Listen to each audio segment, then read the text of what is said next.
अस्सलाम वालेकुम नाजरीन, सईद बलोच एक नई वीडियो के साथ आपकी खिदमत में हाजिर है। नाजरीन, सुप्रीम कोर्ट ऑफ पाकिस्तान से दो अहम खबरें आपके साथ शेयर करेंगे। एक तो खबर यह है कि इलेक्शन कमीशन ऑफ पाकिस्तान का छितरोल से दिल नहीं भरा और इलेक्शन कमीशन ने एक बार फिर सुप्रीम कोर्ट ऑफ पाकिस्तान से रुजू कर लिया है। सुप्रीम कोर्ट में बल्ले के इंतखाबी निशान के पेशावर हाई कोर्ट के 2 रुकनी बेंच के फैसले को सुप्रीम कोर्ट में चैलेंज कर दिया है। इसमें क्या पेशरफ्त हो सकती है? कल ही इस केस की समाअत भी है और इसके हवाले से जो अपना तज्जिया है वो आपके साथ शेयर करेंगे। इसके अलावा सुप्रीम जुडिशल काउंसिल की एक अहम कार्रवाई सुप्रीम कोर्ट में हुई। ओपन हेयरिंग थी, इसमें कुछ अहम ऑब्जर्वेशंस दी गई और ये अहम ऑब्जर्वेशंस मेरे ख्याल में कोई नेक शगुन नहीं है। चीफ जस्टिस काजी फाइज ईसा अब सारे मामलात को पर्सनल लेते हुए चीज़ों को आगे लेकर बढ़ रहे हैं और मेरे ख्याल में इससे सुप्रीम कोर्ट मजबूत नहीं होगी, कमज़ोर होगी। शफाफियत का जो नारा लगाया जा रहा है, क्या चीफ जस्टिस काजी फाइज ईसा खुद भी उस तराजू के ऊपर पूरा उतरते हैं? ये तफसीलात आपके साथ शेयर करेंगे। आगाज़ करते हैं बल्ले के इंतखाबी निशान से मुतल्लिक। तो राजा साहब जो चीफ इलेक्शन कमिश्नर हैं, सिकंदर सुल्तान राजा, वो चीज़ों को पर्सनल ले चुके हैं। ज़ाती अनाद बुग़्ज़ इमरान खान और PTI का उनके अंदर वाज़े तौर पर देखा जा सकता है। जब से वो चीफ इलेक्शन कमिश्नर बने हैं तब से लेकर वो हमेशा आप देखेंगे पाकिस्तान तहरीक इंसाफ को टारगेट करने वाले फैसले देते आ रहे हैं, इमरान खान के खिलाफ फैसले देते आए हैं। दूसरी जानिब PDM की मुकम्मल सहूलतकारी हमें नज़र आती है। एक जानिब PDM बल्ले के इंतखाबी निशान के खिलाफ प्रेस कॉन्फ्रेंस करती है और अगले ही रोज़ election commission Peshawar high court पहुंच जाता है और बल्ले के इंतखाबी निशान के एक रुकनी बेंच के फैसले को चैलेंज कर देता है। और वहाँ से भी जब इलेक्शन कमीशन की तारीखी इज्जत अफजाई होती है, छितरोल होती है, तो फिर फैसला किया जाता है कि अभी ये छितरोल कम है, शायद मज़ीद दिल की जो है ना वो ठंडक पूरी करने के लिए फिर सुप्रीम कोर्ट पहुंचते हैं। और फिर आज दरख्वास्त सुप्रीम कोर्ट में दायर कर दी गई है और कहा गया है कि पेशावर हाई कोर्ट का बल्ले का इंतखाबी निशान बहाल करने का फैसला आइन और कानून के ख़िलाफ़ है, उसे कलअदम करार दिया जाए। कोई 550 से कोई 750 के करीब सफ़ात पर मुश्तमिल एक भारी भरकम दरख्वास्त सुप्रीम कोर्ट में दायर की गई है, जिसमें बहुत ज़्यादा गैर ज़रूरी और गैर मुतल्लका किस्म का मवाद लगाया गया है। और सुप्रीम कोर्ट की भी इसमें फुर्तियाँ देखें। आखिरी मतलब हम तो हर जगह पे देख रहे हैं, इमरान खान साहब के खिलाफ तो हर जगह पर आपको बुग़्ज़ से भरे हुए लोग बैठे हुए नज़र आएंगे और जिनका वाहिद मकसद ही सिर्फ और सिर्फ PTI को निशाना बनाना, उनको टारगेट करना। मतलब कोई ऐसा कम ज़र्फ़ रह नहीं जाता जो PTI को गिराने या गिरे हुए को ठुड्डा मारने में जिसने अपना हिस्सा ना डाला हो। PTI की दरख्वास्त आए तो बेंचेस जो है वो छुट्टी पर चले जाते हैं, जज छुट्टी पर चले जाते हैं और दरख्वास्तें नहीं लगती। PTI के खिलाफ दरख्वास्त आए तो सुप्रीम कोर्ट का रजिस्ट्रार ऑफिस पहले से तैयार बैठा होता है कि हमने दरख्वास्त आए और हम इसके ऊपर फैसला करें। आज भी आप देखें कि इलेक्शन कमीशन की जो दरख्वास्त आई उसके ऊपर पहले इतराज़ात लगे, फिर फौरी तौर पर वो इतराज़ात दूर हुए और फौरी तौर पर वो दोबारा दरख्वास्त दायर की गई और उस दरख्वास्त को नंबर नहीं लगता लेकिन वो दरख्वास्त समाअत के लिए मुकर्रर हो जाती है। तो आप अंदाज़ा लगा लें यहाँ से कि सुप्रीम कोर्ट के रजिस्ट्रार ऑफिस को भी जैसे पहले से ये हिदायत थी कि आपने ये दरख्वास्त आ रही है, आपने इसको फौरी तौर पर जो है वो समाअत के लिए मुकर्रर करना है, नंबर बाद में लगता रहेगा, समाअत के लिए पहले मुकर्रर होगी। और आज भी जिस वक्त हमने ये सुप्रीम कोर्ट से ये खबर रिपोर्ट की अपने अपने न्यूज़ चैनल्स को, उस वक्त तक इस दरख्वास्त पर, इलेक्शन कमीशन की दरख्वास्त पर नंबर नहीं लगा था लेकिन वो समाअत के लिए मुकर्रर कर दी गई थी। तो आप यहाँ से अंदाज़ा लगा सकते हैं कि सुप्रीम कोर्ट और इलेक्शन कमीशन बज़ाहिर हमें एक ही पेज पर खड़े हुए नज़र आते हैं। और मुझे ये भी खदशा है कि चूँकि ये मुकदमा चीफ जस्टिस काजी फाइज ईसा फिर एक बार अपनी अदालत में सुन रहे हैं, वही इल्ज़ामात जो वो साबिक चीफ जस्टिस उमर अता बंदयाल पर लगते थे कि वो हर अहम केस अपनी अदालत में अपने ही हम ख्याल जजेस के सामने लगा लेते थे, काजी साहब भी बिल्कुल उन्हीं के नक्शे कदम पर चलते हुए नज़र आ रहे हैं। लेकिन बददियानती और बदनीयती ये है कि उन साबिक चीफ जस्टिस उमर अता बंदयाल के ऊपर तनकीद की जाती थी कि वो अहम मुकदमात अपने सामने लगाते हैं और जो काजी फाइज ईसा या उनके मुखालिफ हम ख्याल जजेस हैं उनके साथ उनके सामने ये मुकदमात नहीं लगते या उनको अहम केसेस में मुकदमात में बेंच में शामिल नहीं किया जाता। और काजी साहब भी हमें बिल्कुल वही रिवायत उसी पर चलते हुए नज़र आ रहे हैं। लेकिन बददियानती बदनीयती ये है कि अब जो तनकीद साबिक चीफ जस्टिस उमर अता बंदयाल पर होती थी वो अब नहीं होती। और दूसरा देखें कि मुझे इस केस में PTI के हवाले से कोई बहुत ज़्यादा उम्मीद नहीं है कि PTI का बल्ले का निशान बरकरार रहेगा, क्योंकि मेरी जो अपनी ऑब्जर्वेशन है सुप्रीम कोर्ट में और ख़ास तौर पर चीफ जस्टिस काजी फ़ायज़ ईसा के हवाले से, जिस तरह वो PTI और इमरान खान के बुग्ज़ में बहुत आगे निकल चुके हैं, मुझे इस बात में कोई शक नहीं है कि अगर कल PTI का बल्ले का इंतखाबी निशान सुप्रीम कोर्ट वापस ले लेती है तो ऐसा बिल्कुल मुमकिन है। ऐसा मेरे ख्याल में PTI के वकीलों को, PTI के हामियों को भी ज़हनी तौर पर तैयार होना चाहिए कि ये बल्ले का इंतखाबी निशान मुस्तकिल नहीं है, सुप्रीम कोर्ट इसको वापस ले सकती है। और काजी साहब की अब तक की जो तारीख है उससे मेरी अपनी जो पर्सनल राय है वो ये है कि बल्ले का इंतखाबी निशान वापस भी हो सकता है। इलेक्शन कमीशन का जो 22 दिसंबर का फैसला है वो बहाल हो सकता है और PTI से बल्ले का निशान छीना भी जा सकता है। एक तो ये चीज़, और दूसरी अहम खबर वो जुडिशल काउंसिल इजलास के हवाले से है।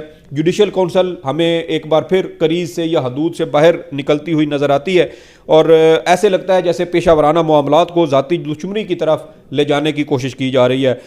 आज जब इजलास शुरू हुआ तो जस्टिस एजाजुल हसन जो जुडिशल काउंसिल के मेंबर थे वो इजलास में शरीक नहीं हुए, उन्होंने शिरकत करने से इनकार कर दिया, जिसके बाद जस्टिस मंसूर अली शाह को जुडिशल काउंसिल के इजलास में शामिल किया गया, क्योंकि जस्टिस एजाजुल हसन के बाद जस्टिस मंसूर अली शाह सीनियर तरीन जज थे और रूल्स के मुताबिक सीनियर तरीन सुप्रीम कोर्ट के सेक्शन 209 के सब सेक्शन 3 के मुताबिक मेरे ख्याल में ये सुप्रीम कोर्ट के जो अगले सीनियर तरीन जज होने थे उन्होंने इसमें शामिल होना था। और देखें कि जस्टिस मज़ाहिर नकवी साहब का इस्तीफ़ा अटार्नी जनरल ने पढ़कर सुनाया तो उस पर चीफ जस्टिस ने कहा कि अब कार्रवाई आगे बढ़ेगी या नहीं। और ऐसे मुझे लगा जैसे चीफ जस्टिस साहब एक रास्ता बनाने की कोशिश कर रहे हैं ताकि जस्टिस मज़ाहिर नकवी के ख़िलाफ़ जो कार्रवाई है, इंतकामी कार्रवाई, उसको आगे बढ़ाया जाए और उनके ख़िलाफ़ उनकी रिटायरमेंट के बाद भी उनके ख़िलाफ़ ये कार्रवाई की जाए।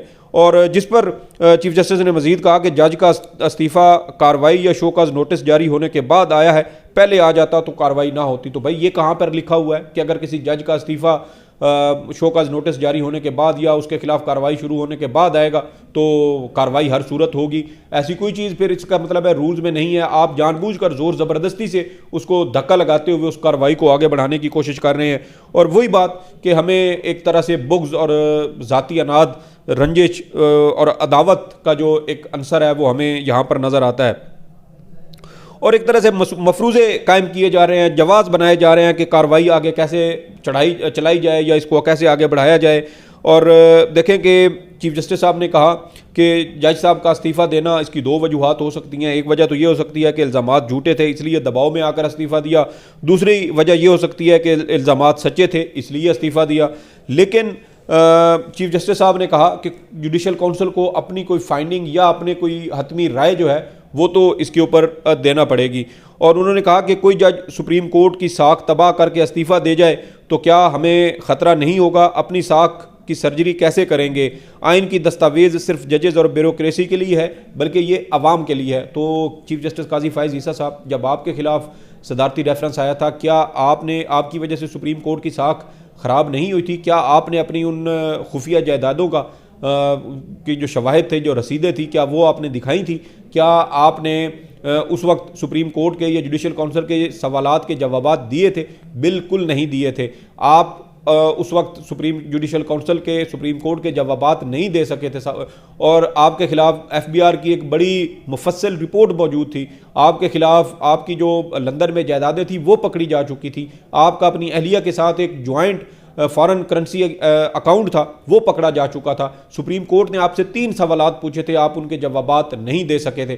तो चीफ जस्टिस काजी फ़ायज़ ईसा साहब, जिस तराजू के ऊपर आप खुद नहीं उतरते उस पर आप दूसरे किसी जज का जो एहतसाब है वो आप कैसे कर सकते हैं? लेकिन ये चीफ जस्टिस काजी फ़ायज़ ईसा हैं, इनसे किसी भी चीज़ की मेरे ख्याल में तवक्को और उम्मीद रखी जा सकती है। केस की समाअत के दौरान अटार्नी जनरल ने कहा कि शफाफियत का ताल्लुक बराह रास्त अवामी एतमाद से है। सुप्रीम कोर्ट के 2 रुकनी बेंच ने जून 2023 में फैसला दिया कि जज रिटायर हो जाए तो उसके खिलाफ कार्रवाई नहीं हो सकती। तो फिर जस्टिस सरदार तारिक मसूद साहब ने कहा कि सुप्रीम कोर्ट का जो फैसला है वो हमारे ऊपर बाइंडिंग नहीं है। मतलब अब जुडिशल काउंसिल बैठकर ये तय करेगी कि सुप्रीम कोर्ट जो है उसके फैसले क्या हैसियत रखते हैं और क्या वो फैसले जुडिशल काउंसिल की कार्रवाई पर बाइंडिंग है या नहीं है। तो अंदाज़ा करें कि मुखालिफ जजेस के खिलाफ कार्रवाई के लिए अब सुप्रीम कोर्ट के फैसलों का मजाक बनाया जा रहा है, सुप्रीम कोर्ट के फैसलों को तस्लीम करने से इनकार किया जा रहा है। क्या सुप्रीम जुडिशल काउंसिल एक आज़ाद इदारा नहीं है, इंडिपेंडेंट इदारा नहीं है? तो क्या सुप्रीम कोर्ट के फैसले सुप्रीम जुडिशल काउंसिल पर क्यों बाइंडिंग नहीं है? और इसी मौके पर फिर जस्टिस मंसूर अली शाह ने जो है वो जस्टिस सरदार तारिक मसूद के जवाब में कहा कि 2 रुकनी बेंच का फैसला जुडिशल काउंसिल पर भी बाइंडिंग है। तो यहां से आप अंदाजा लगाएं कि किस तरह का बुग़्ज़ और ज़ाती अनाद है जो जस्टिस मज़ाहिर नकवी या जस्टिस एजाजुल एहसन हो या उनके जो दीगर ब्रदर जजेस हैं, जो उनके साथी जजेस हैं, उनके बारे में पाया जाता है। एक तरह से हमें ऐसे लगता है जैसे काजी साहब के जो मुखालिफ जजेस हैं जिन्होंने supreme court practice and procedure कानून में राय दी थी उनके और उस कानून के खिलाफ राय दी थी, उनको शायद इबरत का निशाना बनाने की कोशिश की जा रही है। जब ये फैसला आया था supreme court practice and procedure कानून का, तो उस वक्त भी जो चीफ जस्टिस काजी फायज ईसा के करीब समझे जाने वाले कुछ सहाफ़ी दोस्त थे, वो ये दावा करते थे कि जिन जजेस ने प्रैक्टिस एंड प्रोसीजर कानून के खिलाफ फैसले में अपनी राय दी है उनको इबरत का निशान बनाया जाएगा। जस्टिस मज़ाहिर नकवी इसी तज़हीक आमेज़ सलूक की वजह से इस्तीफ़ा दे गए।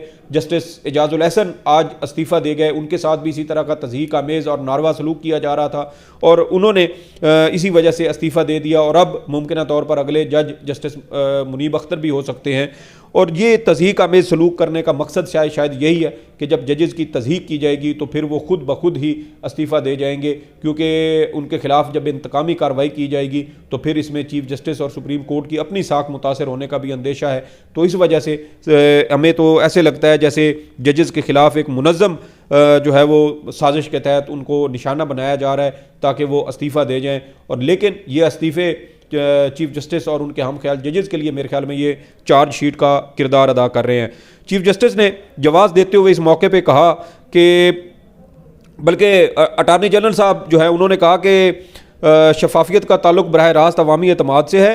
सुप्रीम कोर्ट के 2 रुकनी बेंच ने फैसला दिया और फिर देखें कि उसके जवाब में चीफ जस्टिस साहब कहते हैं जवाब देते हुए कि साकिब निसार के खिलाफ कार्रवाई शुरू नहीं हुई थी तो अब तो कार्रवाई जारी है। इसका मतलब ये नहीं कि सुप्रीम जुडिशल काउंसिल राय नहीं दे सकती। तो फिर ये कहाँ पर लिखा हुआ है कि जज इस्तीफ़ा दे जाए तो हर सूरत उसके खिलाफ जुडिशल काउंसिल अपनी कार्रवाई आगे बढ़ाएगी और राय देगी? जब सुप्रीम कोर्ट का 2 रुकनी बेंच फैसला दे चुका है तो फिर ये कार्रवाई आगे बढ़ाना बदनीयती और बददयांती के सिवा और कुछ नहीं हो सकता। चीफ जस्टिस ने कहा कि जुडिशल काउंसिल में से जज का कोई दोस्त राय के कार्रवाई के आखिरी दिन पर बता दे कि बरतरफ करने लगे और वो इस्तीफ़ा दे दे तो क्या होगा? तो भाई क्या होगा, इस्तीफ़ा उन्होंने दे दिया, उनका इस्तीफ़ा मंजूर हो गया तो कार्रवाई ख़त्म होनी चाहिए। लेकिन बात यह है कि ये तशरीहात खुद इस वजह से की जा रही हैं क्योंकि सुप्रीम जुडिशल काउंसिल के रूल्स में इस तरह की कोई बात नहीं है। तो जब रूल्स में कोई बात नहीं है तो सुप्रीम कोर्ट अगर इस तरह की कोई तशरीह करती है, जुडिशल काउंसिल अपने रूल्स की कैसे तशरीह कर सकती है? अभी सुप्रीम कोर्ट में जब जस्टिस मज़ाहिर नकवी ने जुडिशल काउंसिल में कार्रवाई के खिलाफ अपनी दरखास्त की समाअत के दौरान उनके वकील मखदूम अली खान ने दलाइल देते हुए कहा कि जुडिशल काउंसिल रूल्स 2005 में बने और अब जुडिशल काउंसिल अपने रूल्स में तरमीम नहीं कर सकती। तो जब तरमीम नहीं हो सकती तो फिर उसमें इजाफा कैसे हो सकता है? और जब इजाफा नहीं हो सकता तो फिर अपनी मन मर्जी की तशरीह कैसे की जा सकती है कि फ़लाँ स्टेज के ऊपर इस्तीफ़ा आए तो वो ठीक है, फ़लाँ स्टेज के ऊपर आएगा तो वो इस्तीफ़ा जो है वो उसको काबिल कबूल नहीं समझा जाएगा या उसकी बुनियाद पर कार्रवाई आगे जो है वो रोकी नहीं जाएगी। तो ये सारे वाज़े यहाँ पर हमें एक जो पर्सनल ग्रज है या जो मफादात का टकराव हमें यहाँ पर नज़र आता है कि ऐसे लगता है कि जस्टिस मज़ाहिर नकवी को अब इंतकामी कार्रवाई का निशाना बनाने की कोशिश की जा रही है। जो भी चीज़ें हों जो मुस्लिम लीग नून की वहाँ पर हो रही हैं या किसी भी वजह से है, लेकिन तासुर यही बनता हुआ नज़र आ रहा है कि चीफ जस्टिस साहब जो है वो पत्नी कौन सा अपना जो एक ग्रज है या अपना जो एक ज़ाती कोई अनाद है, रंजिश है, वो पूरी करने की कोशिश कर रहे हैं। और देखें कि सुप्रीम जुडिशल काउंसिल रूल्स इस हवाले से अगर खामोश है तो सुप्रीम जुडिशल काउंसिल अपने ही रूल्स को कैसे जो है वो डिस्कस कर सकती है और फिर supreme judicial council supreme court के फैसलों के ऊपर कैसे बैठ के जायज़ा ले सकती है कि फ़लाँ फैसला जो है वो हमारे ऊपर लागू नहीं होता और फ़लाँ फैसला 2 रुकनी बेंच का है और फ़लाँ फैसला जो है वो प्रैक्टिस एंड प्रोसीजर कानून के बाद आया। और भाई अगर प्रैक्टिस एंड प्रोसीजर कानून के बाद ये फैसला आया था 22 जून 2023 को, तो उसके बाद भी तो आप देखें कि आपने प्रैक्टिस एंड प्रोसीजर कानून मंजूर किया है अक्टूबर में आके और पिछले तो सारे फैसले आपने उसको जो है वो ख़त्म नहीं किया, उनको बरकरार रखा है। और अगर वो 20 अप्रैल से जो है वो लागू होता तो फिर ये जो बाद में सारे फैसले आए थे ये कलअदम होने चाहिए थे, लेकिन आपने इनको कलअदम करार नहीं दिया, बरकरार रखा। तो इसका मतलब ये है कि जिस दिन प्रैक्टिस एंड प्रोसीजर कानून का फैसला आया उस कानून का इतलाक वहां से आगे होगा। तो फिर ये जो जस्टिस एजाजुल हसन और जस्टिस मुनीब का ये फैसला था फिर ये जुडिशल काउंसिल के ऊपर बाइंडिंग क्यों नहीं होता। और काजी साहब ने खुद जवाब नहीं दिया था, चीफ जस्टिस मज़ाहिर नकवी साहब से वो हिसाब मांग रहे हैं। अपने बेटों के बच्चों के हिसाब के वक्त justice Mazahir Naqvi chief justice Qazi Faez Isa साहब ने कहा था कि मैं अपने बीवी बच्चों के असासों का जवाब दे नहीं हूँ, लेकिन दूसरी जानब आप बदनीयती और बददयानती देखें कि जस्टिस मज़ाहिर नकवी साहब के दोनों साहबजादों को नोटिस जारी किए गए कि आप जुडिशल काउंसिल के सामने पेश होकर अपनी सफाई दें। तो ये बददयानती और बदनीयती है जो जस्टिस मज़ाहिर नकवी साहब को जिसका सामना करना पड़ रहा था। और मेरे ख्याल में इसी तज़हीक आमेज़ और जानिबदाराना सलूक की वजह से वो दिल बर्दाश्ता होकर उन्होंने इस्तीफ़ा दिया। और जस्टिस मंसूर अली शाह ने कहा कि जज ने इस्तीफ़े में लिखा है कि पब्लिक मामलात की बुनियाद पर काम जारी नहीं रख सकता। इससे तासुर मिलता है जैसे जज को इंसाफ की तवक्को नहीं थी या क्या यहाँ कोई ड्रैकोनियन सिस्टम चल रहा है। इस मामले को देखना होगा, मामला हवा में नहीं छोड़ सकते कि जज का इस्तीफ़ा आ गया है। तो बिल्कुल यही बात है। जस्टिस एजाजुल हसन के जो खतूत है 3 रुकनी कमेटी को जो उन्होंने लिखे वो हमारे सामने मंजर आम पर मौजूद हैं। जस्टिस एजाजुल हसन का जुडिशल काउंसिल की गुज़श्ता कार्रवाई पर लिखा गया इख्तलाफी नोट हमारे सामने मौजूद है। इससे वाज़ेह तासुर मिलता है कि जस्टिस एजाजुल हसन हो, जस्टिस मज़ाहिर नकवी हों, उनको इंतकामी कार्रवाई का, उनको ज़ाती रंजिश और अनाद का उनको टारगेट किया जा रहा था। और इसी वजह से शायद वो अपनी तज़हीक महसूस करते हुए उन्होंने इस्तीफ़ा देना बेहतर समझा। और मेरे ख्याल में ये दोनों इस्तीफ़े चीफ जस्टिस काजी फ़ैज़ ईसा और उनके हम ख्याल जजेस के लिए चार्जशीट रखते हैं। ये एक वीडियो थी जो आपके साथ शेयर करना थी। इस हवाले से आपकी जो भी आ रहा हूँ फीडबैक ज़रूर दीजिएगा। चैनल लाइक और सब्सक्राइब कीजिएगा। सईद बलोच को इजाज़त दें। अल्लाह हाफ़िज़।